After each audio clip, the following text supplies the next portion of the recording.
নেই যে যে মানুষটা পৃথিবী থেকে চলে গেছে সেই মানুষটাকে নিয়ে খুব বেশি বড় কোনো কনভারসেশন আপনাদের সাথে করতে। আমার ওয়াইফ ইকরা, ওই যেহেতু এই পৃথিবীতে নাই, ওরে নিয়ে এত ক্লিয়ারিফিকেশন, ওকে নিয়ে এত কনভারসেশন আমার কাছে মনে হয়েছে যে দরকার নাই।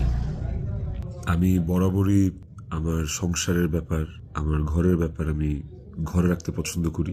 সেই জায়গা থেকে ওর মৃত্যুটা এমনিতেই আমাকে যে ট্রমা দিচ্ছে, ওর মৃত্যুটা আমাকে আসলে মানে পাথরই বানায় ফেলছে একরকম। এগুলো নিয়ে আমি আসলে কথা বলতে চাই নাই, কিন্তু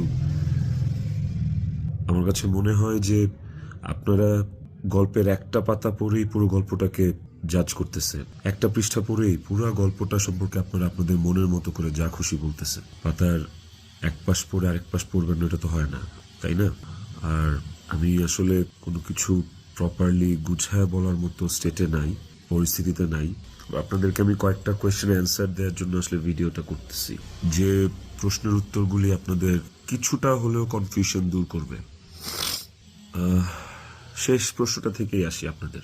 আমি এই ভিডিওতে সবকিছু ক্লিয়ার করব, এভরিথিং। আমি আপনাদের প্রত্যেকটা প্রশ্নেরই উত্তর দেওয়ার চেষ্টা করব। তো আপনাদের শেষ প্রশ্নটা ছিল যে যে মানুষটা একটা মানুষকে ভালোবেসে ভালোবাসা প্রমাণ দিতে যে আত্মহত্যা করে চলে গেল, মরে গেল, আমি ওই মানুষটা শেষবারের মতো মুখটাও দেখতে আসলাম না।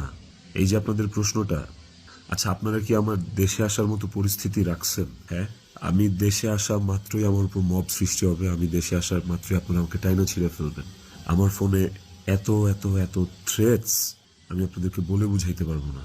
আমার কাছে এমনও ইনফরমেশন আসছে যে এয়ারপোর্টের বাইরে লোক রেডি করা আছে, আমি যাওয়া মাত্রই they will gonna hit me, they will gonna kill me. Police ধরে নিয়ে গেলে ওকে, আমি সেটা আইনিভাবে ফেস করব, কিন্তু এখন যদি আমিও মারা যাই, আমিও রিজিকের মার কাছে চলে যাই, রিজিকের কি হবে? আপনারা কি চান যে রিজিক তার বাবাকেও হারান? এই ছেলেটার কি দোষ? এই ছেলেটা বড় হবে না, ও কিভাবে বাঁচবে? মায়ের অভাব কেউ পূরণ করতে পারে না। যে মানুষটা বাইচা আছে, বাপ, ওই বাপের অভাব কিভাবে পূরণ হবে তাইলে? মাও থাকবে না, বাপও থাকবে না। আপনারা এটা চান? আমার ইকরার শেষ মুখটা আপনারা আমাকে দেখতে দেন নাই। আমার ইকরার শেষ মুখটা ইকরার পরিবার আমাকে দেখতে দেয় নাই। 16 বছর সংসার করছি, 16 বছর একটা শত্রুর সাথেও যদি কেউ এক ছাদের নিচে থাকে, সে মারা গেলে তার চেহারাটা দেখার জন্য ছটফট করে মানুষ। আর আমার বউ ছিল, আমি ভালোবাসা তার বিয়ে করছি, ওই মানুষটা মারা গেছে, তার শেষবারের মতো তার চেহারাটা আমি দেখবো না?